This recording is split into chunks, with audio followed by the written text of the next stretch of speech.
खानपुर कला स्थित भक्त फूल सिंह महिला विश्वविद्यालय के 146 अस्थायी असिस्टेंट प्रोफेसर पिछले कई दिन से धरनारत हैं। असल में वे 16 महीने पहले स्वीकृत हुए अपने नए वेतनमान के लिए संघर्ष कर रहे हैं। अनुबंधित संघ के असिस्टेंट प्रोफेसर 16 जनवरी शाम से क्रमिक भूख हड़ताल पर बैठ गए हैं। उनका कहना है कि 16 महीने पहले 7वें पे कमीशन के अनुसार उनका न्यूनतम वेतनमान 57,700 रुपये तय हुआ था, जो उन्हें अभी तक मिलना शुरू नहीं हुआ।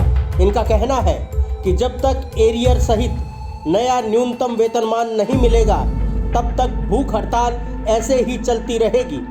विश्वविद्यालय के मुख्य गेट पर शुरू हुए क्रमिक अनशन में पहले दिन अनीता, सुमेर तथा मोनिका भूख हड़ताल पर बैठे हैं। हमारी जो पहली मांग है, हम 7th पे कमीशन के अनुसार हमारा जो न्यूनतम वेतन है 57,700 रुपये, जो 19 सितंबर 2019 को माननीय कुलपति महोदय प्रोफेसर सुषमा यादव ने माननीय नरेंद्र मोदी प्रधानमंत्री है हमारे, जो उसके जन्मदिन के ऊपर 17 सितंबर को जो उनका जन्मदिन है, उस दिन हमारा ये धरना प्रदर्शन शुरू हुआ था। उसके उपलक्ष्य में उन्होंने हमें एक तोहफा दिया था कि मैं आपका आज वादा करती हूँ 17 सितंबर को ये जरूर करूँगी। और उसके 2 दिन बाद 19 सितंबर को उन्होंने अपने विशेषाधिकारों का प्रयोग करते हुए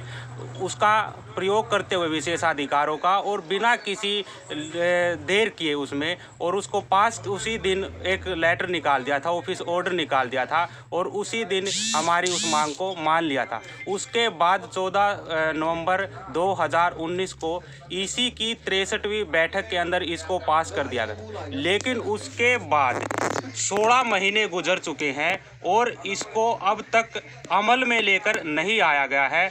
तो हमारी जो मांग है, पिछले 16 महीने से हमारा जो न्यूनतम वेतन है 57,700 रुपये, वो 7th पे कमीशन के अनुसार, इससे पहले जो हमारे को वेतन मिलता है वो 6th पे कमीशन के अनुसार मिलता है। हमारी जो मांग है 7th पे कमीशन के अनुसार हमारा जो न्यूनतम वेतन है 57,700 रुपये वो दिया जाए, ये हमारी मांग है। आप ये 7th पे कमीशन का कौन सा क्या है जी, ये जो सर बता रहे हैं, थोड़ा बताओगे?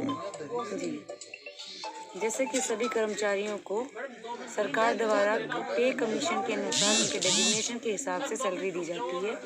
उसमें छठे वेतन जो आयोग के अनुसार सहायक प्रोफेसर का जो न्यूनतम वेतनमान था वो 25,000 रुपये था, जो कि हम सभी को मिलता था।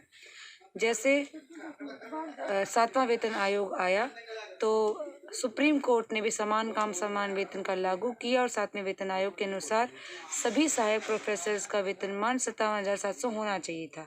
इसी चीज़ को प्रशासन ने ध्यान में रखते हुए माननीय हमारी वाइस चांसलर महोदया प्रोफेसर सुषमा यादव जी ने भी इस बात को समझते हुए हमारी मांग मानी और उन्होंने हमारा वेतनमान 25,000 से 57,700 कर दिया। ये कौन सी 16 महीने के बावजूद से 16 महीने पहले ऐसा हुआ था। ये कौन सी यूनिवर्सिटी में दिया जा रहा है मैम? हरियाणा की लगभग सभी यूनिवर्सिटीज़ में इस वेतनमान को पिछले 16 महीने से दिया जा रहा है। हरियाणा सरकार में अपने कॉलेजेस में, गवर्नमेंट कॉलेजेस में ये वेतनमान पिछले 1.5 साल से लागू कर रखा है सर। 2019 के जून से उन लोगों को ये सैलरी मिल रही है, जो कि हमारे ही बराबर के हैं, यही काम करते हैं।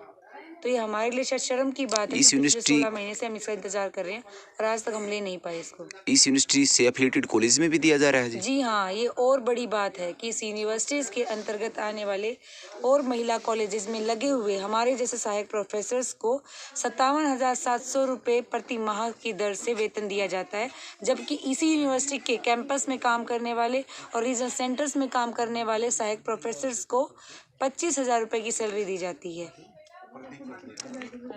आपका ये धरना प्रदर्शन कब तक चलेगा जी? जब तक हमारे खातों में 57,700 का न्यूनतम वेतनमान हमें नहीं मिल जाता। आपको बता दें कि महिला विश्वविद्यालय की वीसी प्रोफेसर सुषमा यादव ने अस्थायी असिस्टेंट प्रोफेसरों के लिए 19 सितंबर 2019 को 57,700 रुपये का मासिक वेतन स्वीकृत किया था, जिसे 14 नवंबर 2019 को ईसी की 63वीं बैठक में अनुमोदित कर दिया गया था।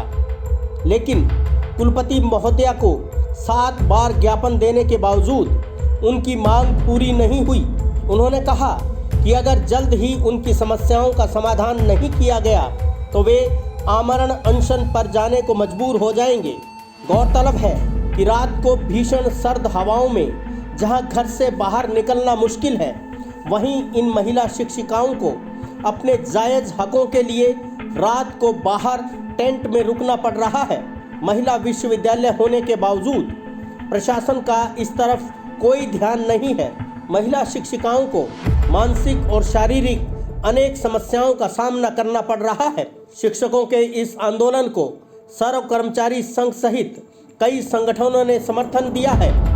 बताया जा रहा है कि गोहाना के विधायक जगवीर मलिक ने भी इस लड़ाई में उनका साथ देने का आश्वासन दिया है।